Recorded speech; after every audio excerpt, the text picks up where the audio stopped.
오늘 이제 마지막 강의입니다. 어쩔 수 없이 방문하는 산부인과라는 제목으로 우리 김천의료원 산부인과 전현수 과장님께서 강의를 해주시겠습니다. 전현수 과장님은 건국대학교 과대를 졸업하셨고 건국대병원에서 전공의를 마치시고 2007년부터 2021년까지 건국대병원 교수로 재직하셨습니다. 21년부터 23년까지 김천제일병원 산부인과 과장으로 계셨고 올해부터 저희 병원에 오셔서 산부인과 과장으로 근무하고 계십니다. 예, 과장 부탁드립니다. 안녕하세요. 방금 전에 소개받은 산부인과 전현수입니다.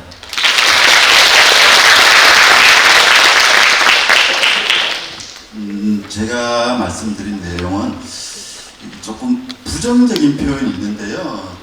이거는 이제 제가 외래 보면서 상당히 많이 듣는 이야기입니다. 이제 뭐 환자분이 불편해서 왔을 때도 이제 만약에 아랫배가 아프다든지 안 그러면 질출혈, 안 그러면 냉이 많다든지 이러면서도 오셔가지고 진짜 오기 싫었는데 어쩔 수 없이 왔다고 이렇게 표현하는 분들이 많으시는데요.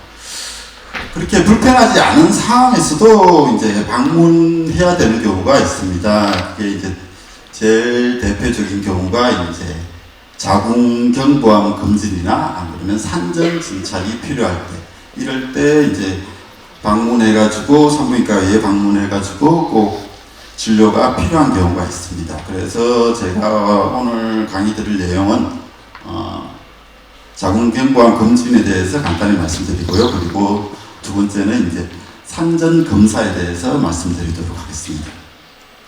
일단 자궁경부암 검사는 이제 주로 우리나라는 지금 20세 이상에서 2년에 한 번씩 이제 국가 암검진으로 해서 모든 여성들이 검진을 받을 수 있는데요. 이 자궁경부암 검사라는 것은 일반적으로 이제 자궁암 검사로 알려져 있는데요. 여기 보시면 이제 자궁은 크게 이제 두 부위로 나눕니다. 여기 이제 몸통 부위랑 그리고 경부 이렇게 두 부위로 나누는데요. 이 경부에서 암 발생이 한 70에서 80% 그리고 자궁 내막에서 이제 한 10에서 20% 그리고 이 몸통 근육층에서 한 우리가 이제 뭐 사코마라 그래가지고 육종 같은 게 한 5 내지 10% 발생한다고 되어 있습니다. 그러니까 이제 여기 대부분 크기는 제일 작은 부위지만 여기 경부에서 대부분 발생하는 거고요. 그리고 진단을 그러니까 초기에 진단할 수 있기 때문에 이 자궁경부암 검진은 꼭 필요할 것으로 사료되고요. 그리고 이 자궁이란 구조물은 이 자궁 몸통 부위랑 그리고 자궁경부는 조금 발생 단계부터 조금 완전히 다릅니다. 이 자궁경부 같은 경우에는 질이랑 같은 조직에서 발생하고요. 자궁 몸통 부위 같은 경우에는 이거는 이제 복강 내에 있는 구조물로 재가지고 이 발생 부위가 완전히 다릅니다. 여기 보시면 이제 이 자세 때문에 산부인과 방문을 많이 꺼리는 경우가 많습니다. 이게 이제 제기 수치심을 유발하는 자세라고 말씀하시더라고요. 그리고 이제 스토미 포지션으로 이렇게 돼 있는데, 근데 이걸로 인해서 이 자세로 인해서 우리가 상당히 많은 정보를 얻을 수 있거든요. 그래가지고 이 자세를 통해서 이제 자궁경부암 검사를 한다든지 안 그러면 분만할 때 이 자세를 함으로 해서 우리가 이제 아기가 쉽게 잘 내려올 수 있기 때문에 이 자세는 꼭 필요한데 이 자세를 이제 여성분들이 산부인과 방문할 때 대기 수치심을 넣어주는 자세로 하셔가지고 이 자세가 싫어서 이제 산부인과 방문을 꺼리는 걸로 많이 말씀하시더라고요.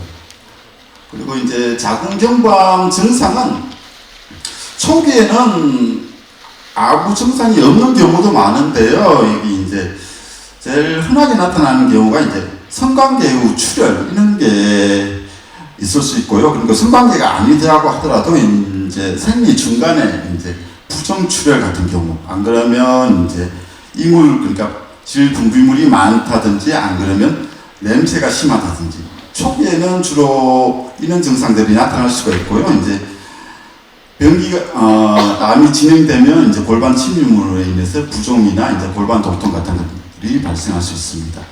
이 초기에 발견하는 게 상당히 중요한데요. 왜냐하면 나중에도 나오겠지만 치료 성적이 완전히 다릅니다. 그래서 초기에 발견하는 게 중요하고요.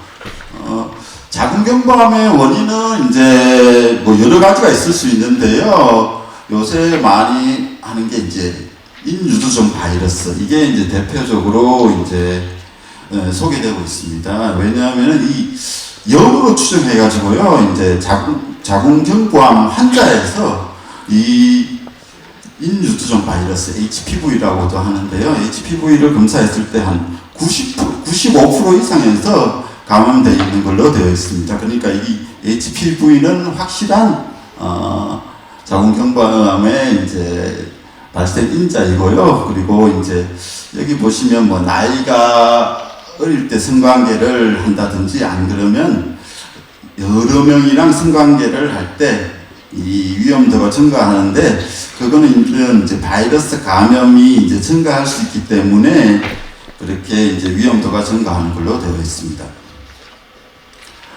자궁경부암의 진단은 이제 우리가 이제 그냥 부인과 진찰, 옛날에는 뭐 내진 같은 걸 하고 그랬는데요. 뭐 눈으로 직접 보는 거, 그리고 이제 세포진 검사라고 있습니다. 이건 이제 팝스메어로 이제 대부분 이제 2년에 한 번씩 하는 이제 암검사가 이제 이 팝스메어로 이루어지고 있는데요. 여기서 이제 이상 소견이 있을 경우에 이제 이 HPV, 이건 꼭 요새 지금은 꼭 같이 병행하고 있습니다. 그러니까 암검사에서 이상 소견이 있으면 HPV라고 해가지고 인유두종 바이러스 검사를 꼭 같이 병행하고요. 그리고 추가적으로 이제 콜포스코피나 아니면 서비코스콥 이런 거를 같이 하는 걸로 되어 있습니다. 그리고 이제 이상 소견이 있을 때 이제 이거는 이제 세포 검사로 해서 이상 소견을 발견하는 거고요. 이 이상 소견이 있을 때 조직 검사로서 해가지고 확진 검사를 합니다. 조직 검사 방법은 이렇게 두 가지가 있는데요. 펀치 바이옵시나 그러면 립이라고 해가지고, 이 펀치 바이옵시 같은 경우에는 부분 이제 자궁경부를 떼어내는 거고요. 립 같은 경우에는 이제 자궁경부를 전체적으로 다 이렇게 오려내는 것을 립이라고 표현합니다. 그리고 이제 이 자궁경부암이 진단됐을 때 등기 설정 같은 경우에는 이제 여기 이 방법들은 이제 옛날 방법들인데요. 이건 꼭 필요하다고 되어 있는데, 그러니까 자궁경부의 옆에 있는 장기들, 뭐 그러니까 유레트를 알기 위한 IVP나 시스토스콥, 방광을 검사하는 거고, 그리고 시그모이드 스콥 이런 검사들이 이제 과거에 이제 주로 많이 시행된 등기 설정 검사이고요. 요새는 펫이나 안 그러면 MRI 검사를 많이 하는 걸로 되어 있습니다. 세포진 검사 팝스메어 같은 경우에는 저렴하고 그리고 쉽게 할 수 있는데요. 뭐 그렇게 정확하지는 않습니다. 그런데 선별 검사로서는 이거 이상으로 좋은 검사는 없는 걸로 되어 있습니다. 여기 보시면 위험성률, 그러니까 정상이라고 표시되는데 이제 실제로 암이 존재하는 경우가 이제 이렇게 이제 기관마다 조금 높을 수 있는데요. 근데 지금은 거의 한 10% 20%로 이렇게 좀 낮춰진 걸로 되어 있습니다. 그러니까 이게 이렇게 이제 위험성률이 증가하는 것 중에 이제 많은 경우가 이제 물론 이제 판독하는 병리학 의사에 의한 경우도 있겠지만, 이 샘플을 채취하는 의사가 이제 잘못 채취해가지고 이렇게 위험성률이 증가되는 경우도 있다고 되어 있습니다. 이제 채취하는 방법을 보여주고 있는데요. 이 스페큘럼을 통해서 자궁경부를 확인하고 꼭 확인해야 되는데, 이거를 이제 산부인과 의사 같은 경우에는 뭐 100% 확인하고 이제 채취를 하는 경우가 대부분이겠죠. 이제 이게 이제 제가 대학교 있을 때 좀 경험했던 얘기인데, 이제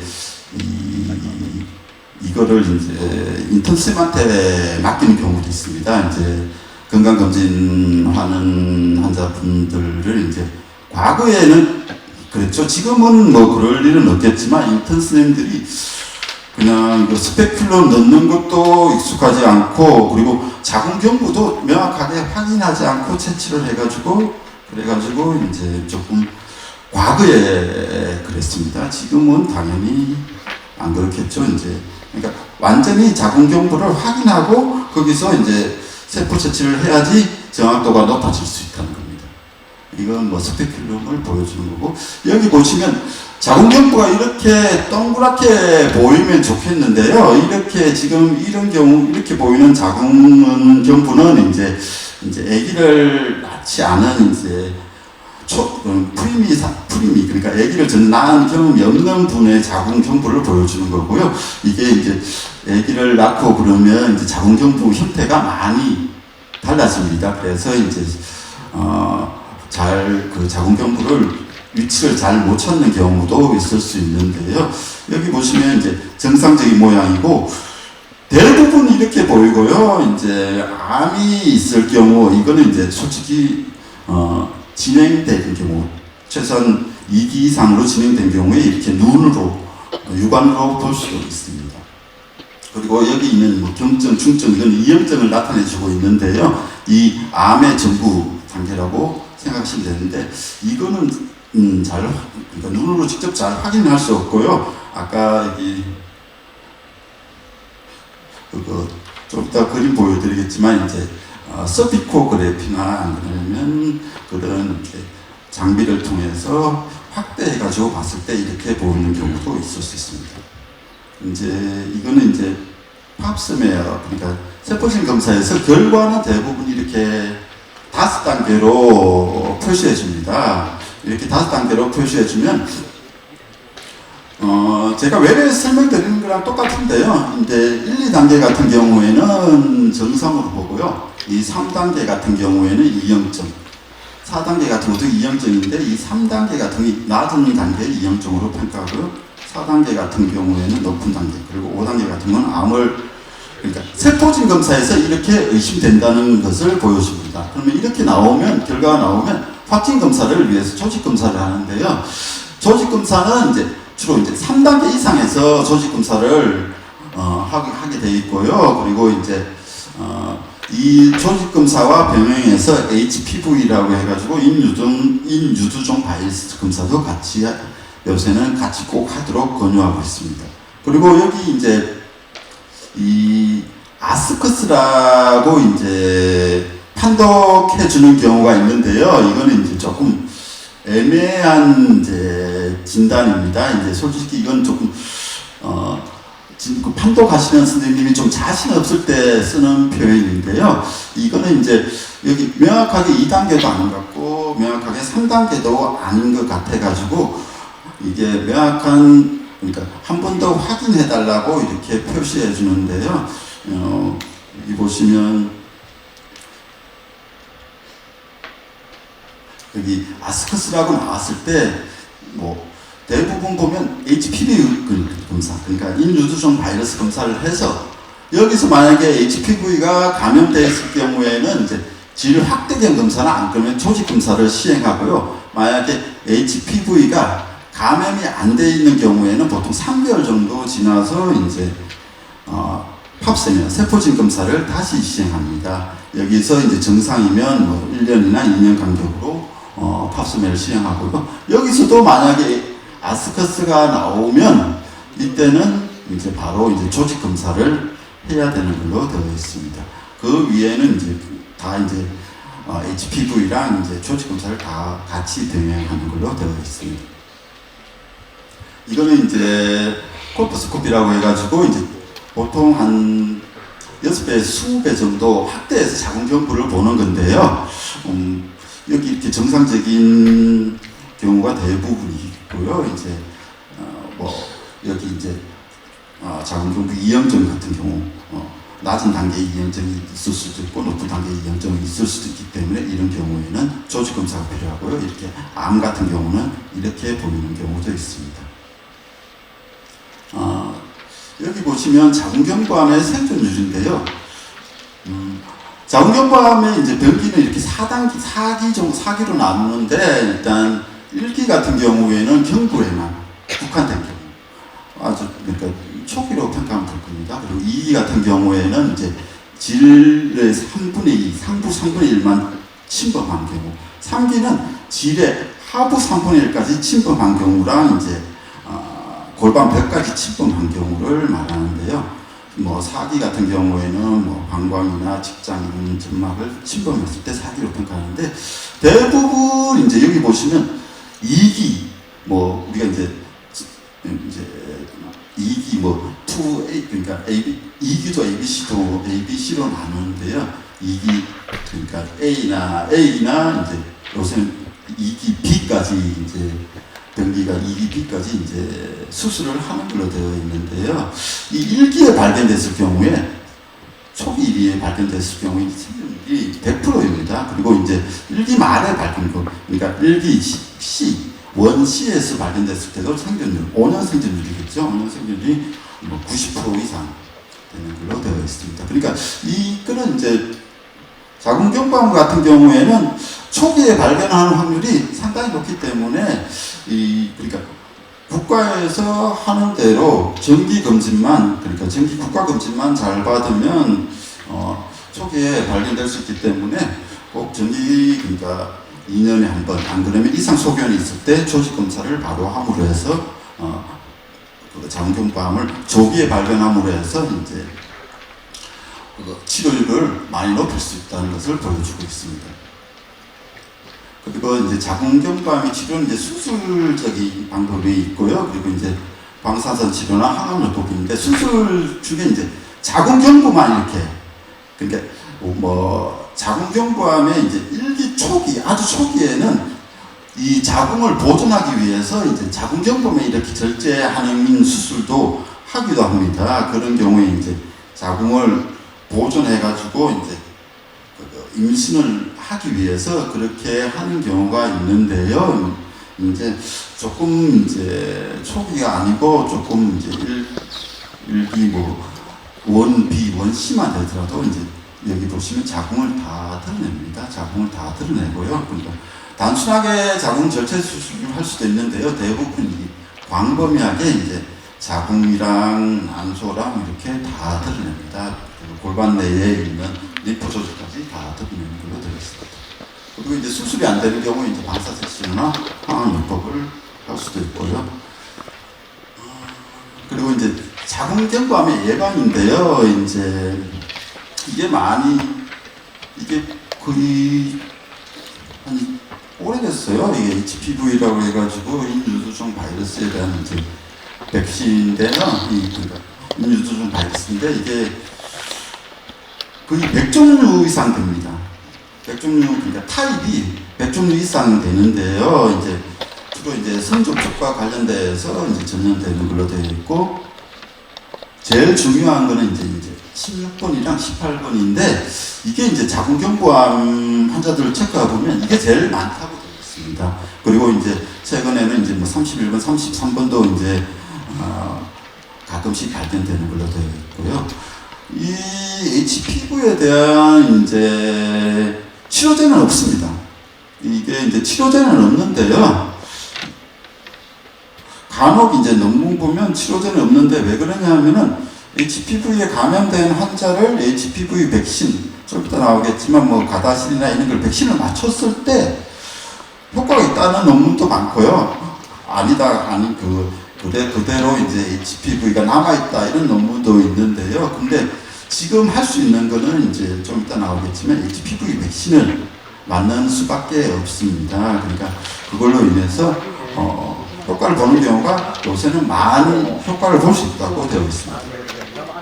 이 HPV 백신은 이제 두 가지가 있는데요. 이제 이건 과거에 나왔던 거죠. 이제 가다실이랑 스바릭스 있는데, 가다실 같은 경우에는 이제 둘 다, 가다실이랑 스바릭스 둘 다 이제 16번이나 18번 제일 중요한 위험 인자는 커버하는 걸로 되어 있고요. 여기 이제 6번, 11번이 있습니다. 타입 중에 6번, 11번이 있는데, 6번, 11번 같은 경우에는 이제 이게 외형부의 사마귀를 유발하는 타입으로서 이게 자궁경부암에 있어서 고위험 인자는 아닌데요. 이 가다실 같은 경우는 이 네 개를 커버한다고 해서 사가, 과거엔 사가라고 되어 있고, 서바릭스는 이제 이 두 개만 커버한다고 해서 이가라고 했는데요. 뭐 최근에는 이 서바릭스는 거의 안 나옵니다. 안 나오고요. 이 가다실만 나오는데 이거보다 조금 더 발전에 좀 있으면 나오겠지만 이제 가다실 9라는 게 있습니다. 맞는 방법은 026 해가지고 지금 2달 뒤 6개월 이렇게 3번 맞는 걸로 되어 있습니다. 여기 보시면 이제 가다실 9이 지금은 이것만 주로 찾습니다. 이것만 주로 찾고요. 여기 이제 아까 그 가다실에다가 여기에다가 4개에다가 5개를 더 커버할 수 있다고 해가지고 가다실 9 국가로 평가하고 있습니다. 그리고 맞는 방법은 이렇게 가다실이랑 똑같습니다. 이 가다실, 그러니까 HPV 백신 같은 경우에는 이제 맞는 시기가 이제 성경험이 없을 때 15세에서 17세에 맞는 게 제일 효과적으로 보고 있고요. 그리고 이제 성경험이 있다고 하더라도 이제 26세까지는 효과가 있다고 되어 있는데, 뭐 26세 지나서 이제 아기를 낳고 그러고 나서도 맞아도 효과는 분명히 있습니다. 얘네들이 이제 주장하는 거는 HPV 백신을 맞음으로 해서 자궁경부암 예방 효과가 한 70% 정도 예방할 수 있다고 되어 있고요. 그리고 이제 우리나라는 지금 이제 초등학교 6학년, 중학교 1학년에서 이제 이 가다실을 맞추고 있습니다. 이렇게 이제 초경이 없는 여성한테는 이제 2번 맞춤으로 해서 어느 정도 백신을 한 채를 생성하는 효과가 있는 걸로 되어 있습니다. 뭐 추적 관찰 같은 경우에는 이제 보통 이제 1기 및 2기 초기의 자궁경부암 환자에서 5 내지 20% 정도 재발할 수 있다고 되어 있는데요. 1년 내에 제일 많이 재발하는 걸로 되어 있습니다. 그리고 이제 검사 같은 경우에는 보통 이런 경우에 이제 3개월에서 초반에는 3개월에서 4개월 간격, 그리고 이제 뭐 좀 시기가 지나면 6개월 간격으로 검사를 하는 걸로 되어 있고요. 이제 세포진 검사를 제일 많이 하고, 그리고 이제 영상 촬영으로 인해서 이제 MRI나 PET-CT를 그 1년 간격으로 체크하는 걸로 되어 있습니다. 여기까지 자궁경부암 검사에 대한 거고요. 이제 3년 검진인데 이건 간단하게 하도록 하겠습니다. 이제 이렇게 이거는 이제 임신 테스트기를, 소변 임신 테스트기를 보여주고 있는데요. 이렇게 이제 결과가 나왔을 때 임신으로 평가하는데, 이 소변 임신 테스트기 같은 경우에는 정확도가 한 90% 이상으로 되어 있습니다. 그리고 이제 이 임신 테스트기를 보고 나서 이제 좋아하는 사람도 있고 뭐 실망하는 사람도 있을 수 있는데, 요새 이제 많이 출생률이 저하됐기 때문에 산부인과 의사 입장에서는 이렇게 임신이 되었을 때 좋아하는 사람이 훨씬 많았으면 좋겠습니다. 이건 생리 월경 주기를 보여주고 있는데요. 이건 이제 맨 아래 그림은 이제 자궁 내막의 월경 주기를 보여주고 있고, 여기는 이제 난소의 월경 주기, 그리고 위에 거는 호르몬 변화를 보여주고 있습니다. 우리가 이제 멘스를 하고 나서 자궁 내막이 점점 두꺼워지다가 이제 배란이라는 걸 하고 나서 점점 두꺼워지다가 만약에 임신이 안 됐을 때 이 두꺼워진 자궁 내막이 나오는 게 멘스, 그러니까 생리죠. 생리라고 말하는데, 만약에 이제 생리를 하고 나서 여기도 이제 다음 생리를 위해서 자궁 내막이 이렇게 두꺼워지다가 여기서 만약에 임신이 되면 여기서 자궁 내막 두꺼워진 게 이제 그거 생리로 안 나오기 때문에 계속 자궁 내막은 유지됩니다. 그런데 여기 보시면 여기 생리에서부터 이제 배란까지 이 시기는 사람마다 다를 수 있고요. 그리고 이제 생리 주기마다 다를 수 있다고 되어 있고요. 그리고 근데 배란 시점부터 해가지고 그리고 이제 생리 주기까지 생리까지 이 기간은 거의 일정하게 2주 정도 소요되는 걸로 되어 있습니다. 그러니까 우리가 이제 일반적으로 이제 자기가 생리 주기가 너무 불규칙하다 뭐 그렇게 말할 때 이 생리 그러니까 배란까지 시점이 다르기 때문에 생리 주기가 불규칙할 수 있는데요. 이거는 이제 왜냐 우리가 이제 임신을 계산할 때, 임신 주수를 계산할 때 초기에는 초음파에서 안 보이는 경우가 있을 수 있습니다. 보통 이제 임신을 하고 나서 이제 임신 테스트기에 소변에서 임신 테스트기에 양성이 나오는 경우에는 보통 마지막 생리를 기준으로 4주 정도인데요. 초음파에서 보이는 시기는 한 6주 정도로 우리가 평가를 하고 있거든요. 그런데 이 임신되는 시점이 그러니까 여기서 배란되는 시점이 다를 수 있기 때문에 초음파에서 보이는 시기가 다를 수 있습니다. 그리고 이제 이거는 이제 맨스 주기를 보여주고 있는데 28대 1로 해가지고 맨스 주기에 이제 여기 호르몬 변화를 응용해가지고 이 호르몬 변화를 응용해가지고 이렇게 피임량 주로 피임량이 이렇게 나와 있습니다.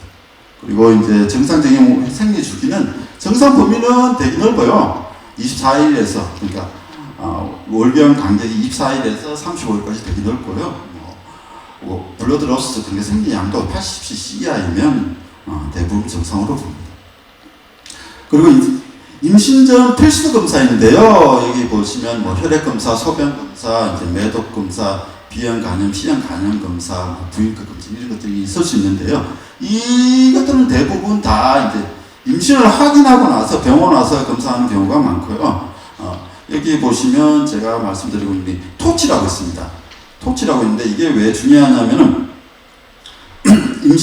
임신을 했을 때 만약에 이 토치 이게 여기 보시면 톡스플라즈마, 루벨라, 사이토메갈로바이러스 그리고 허페스 심플렉스 바이러스 이걸 이제 토치라고 하는데 이게 이제 임신 중에 만약에 감염이 되면 애기에 이제 기형아 확률이 확증가기 때문에 이거는 미리 검사해가지고 이제 백신을 맞도록 권하는데요. 제일 중요한 건 이 루벨라입니다. 루벨라 풍진으로 알려져 있는데요. 풍진 그러니까 우리나라 여성들은 한 50%에서 백신을 안 맞더라도 해서 50% 정도가 이제 풍진이 항체가 있다고 되어 있습니다. 그런데 저희가 이제 산전 검사할 때 상담할 때 꼭 제일 강조하는 게 이겁니다. 풍진. 이게 이제 요새는 보건소에도 이제 풍진 검사를 해주는데요. 풍진 검사를 확인하고 나서 만약에 이제 항체가 없다고 하면 산모들한테 꼭 저 풍진 예방 백신을 맞고 그러고 나서 이 풍진 같은 경우는 생백신이기 때문에 최소한 3개월 이상 절대적으로 임신을 하면 안 된다고 이거는 이제 산모들한테 제가 항상 그러니까 산전 검사 왔을 때 항상 꼭 강조하는 항목입니다. 그러니까 이건 꼭이에요. 풍진 같은 경우에는 이게 만약에 이제 뭐 3개월도 안 됐는데 풍진 백신을 맞고 나서 3개월도 안 됐는데 임신을 했다. 그러면 조금 유산을 권하는 경우도 솔직히 있습니다. 진짜 기형아율이 엄청 높습니다. 80% 이상입니다. 그리고 이제 뭐 결핵 검사를 위해서 흉부 엑스레이나 안 그러면 혈액 내 불규칙 항체 검사 이거는 뭐냐면은 이제 습관성 유산이나 안 그러면 임신 말기에 아기가 갑자기 잘못됐을 경우에 이제 우리가 이제 자가 면역 항체 검사를 하는데요. 거기에서 이제 만약에 이상 소견이 있을 경우에 이제 자가 면역 항체가 있을 경우에는 우리가 이제 아스피린이나 안 그러면 헤파린 같은 거를 임신 중에 꼭 복용한다든지 주사를 맞도록 권하고 있습니다. 그리고 이제 임신 전에 필요한 백신 이거입니다. 이거 이제 풍진 백신인데 MMR이라고 해가지고 이 풍진 백신은 꼭 맞도록 되어 있고 자궁경부암 백신은 뭐 맞으면 좋고요. 그리고 이제 성인 TB, 디프테리아는 이제 파상풍인데 이 요새는 이 디프테리아 같은 경우에 백일레 같은 경우에는 백신 같은 경우에는 나중에 이제 한 임신 28주에서 32주에 접종을 권하고 있습니다. 그리고 A형 간염에 B형 간염은 이건 임신 시에 맞아도 상관없고요. 독감 백신 같은 경우에는 보통 임신하고 나서 14주 이후에 맞는 걸 권하고 있습니다. 뭐 아빠는 뭐 굳이 권하지는 않고. 그리고 이제 여기 보시면 이제 선천성 기형 위험을 줄이기 위해서 몸 상태 체크로 되어 있는데요. 당뇨병 있는 경우에 이제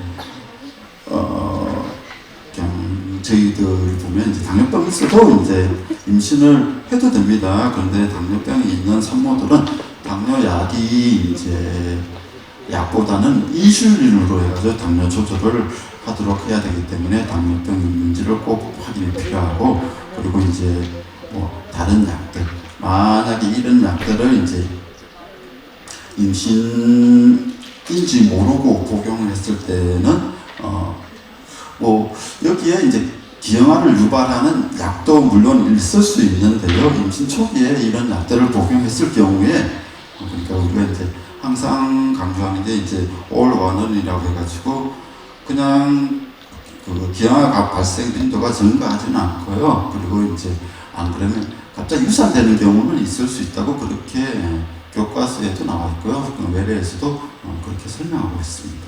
그리고 갑상선 기능 저하증 환자들은 꼭 갑상선, 그러니까 신지로이드나 이런 거를 꼭 복용하도록 하고 있습니다. 그리고 이제 건강관리인데요. 뭐 임신 초기에는 특별한 증상이 없는 경우가 많습니다. 뭐 입덧이나 피곤함, 뭐 유방 예민함, 뭐 몸에 열감 이런 것들이 나타날 수는 있는데요. 제일 흔한 게 이제 생리를 건너뛰었다죠. 이제 생리를 건넜다, 그러니까 생리가 건너뛰었다는 거고, 이제 그리고 이제 소변 테스트에서 양성이 나온 경우, 이런 경우를 볼 수가 있습니다. 그리고 이제 그거 산전 검사로 해가지고 보통 7개월까지는 한 달에 한 번씩 방문하도록 하고요. 그리고 임신 8개월에서 9개월까지는 한 달에 2번, 2주에 한 번 간격으로 방문하도록 합니다. 그리고 임신 10개월, 36주가 지나면 매주 방문하여서 애기 상태나 산모 상태를 체크하고 있습니다. 그리고 이제 정기 검진이 아니라고 하더라도 이제 즉시 병원에 와야 되는 경우가 있는데요. 이제 임신 중 출혈. 그러니까 출혈 같은 경우에는 나중에 이제 뭐 막달이 아니든 뭐 그때 이제 이설이라고 해가지고 자궁경부가 확대될 때도 이제 피가 비쳤어요 이렇게 표현하는 경우가 있는데, 그때도 이제 와서 확인하는 게 좋고요. 임신 중에 출혈은 정상적인 경우는 아무도 없습니다. 그리고 당연히 배가 아플 때는 와야 될 거고, 여기 뭐 몸이 붓거나 이제 갑자기 체중이 증가할 경우, 그리고 두통이 있거나 눈이 침침할 경우, 이런 경우 이제 임신 중독증이 있을 때 이런 증상이 나타날 수 있기 때문에 반드시 방문해야 되는 거고요. 그리고 임신 후반기에 이제 물이 나올 경우 이제 피어오염된 거, 그리고 양막이 파수됐을 수 있기 때문에 와서 진찰을 받아야 됩니다. 그리고 태동이 사라졌을 때도 당연히 와서 이제 정기 검진이 아니라도 꼭 우리가 방문하라고 산모들한테 강조하는 부분입니다. 이제 임신 전에 이제 복용해야 되는 약인데요. 엽산이 제일 중요합니다. 엽산이 제일 중요하고요. 이게 이제 보통 이제 엽산 같은 경우에는 이제 임신하기 한 달 전부터 복용하는 게 제일 좋다고 되어 있는데요. 이게 명확하게 언제 임신할지도 모르고요. 이제 그렇게 노력하는 분들이 있긴 있는데요.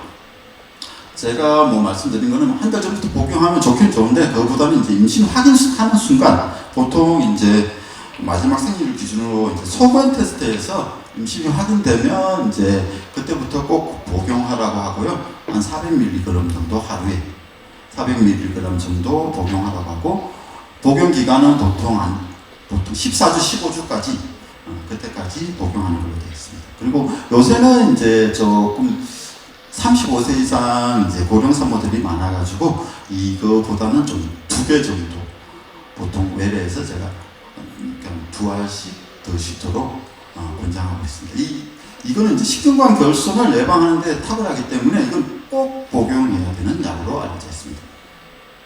그리고 이제 철분제 같은 경우에는 이제 이것도 이제 이거는 임신 초기부터 복용하지는 않고요. 보통 이제 철분 요구량이 갑자기 증가하는 이제 20주 지나서 그때부터 이제 복용하는 걸 권하고 있고, 뭐 보통 600mg 정도, 하루에 600mg 정도 복용하도록 하고 있습니다.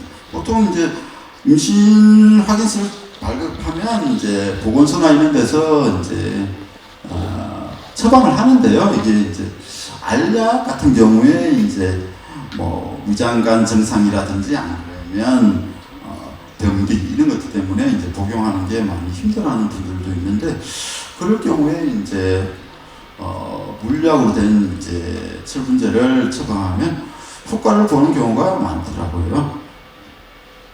그리고 이제 다른 약들 이제 유산균이나 아니면 비타민 D 이런 것들은 뭐 임신 중에 복용하면 좋습니다. 좋은데 꼭은 아니고요. 뭐 복용하면 좋은 걸로 되어 있습니다. 오메가나 알리안스 이렇게 이런 것들은 복용하면 좋은 걸로 되어 있습니다. 네, 이상으로 마치겠습니다.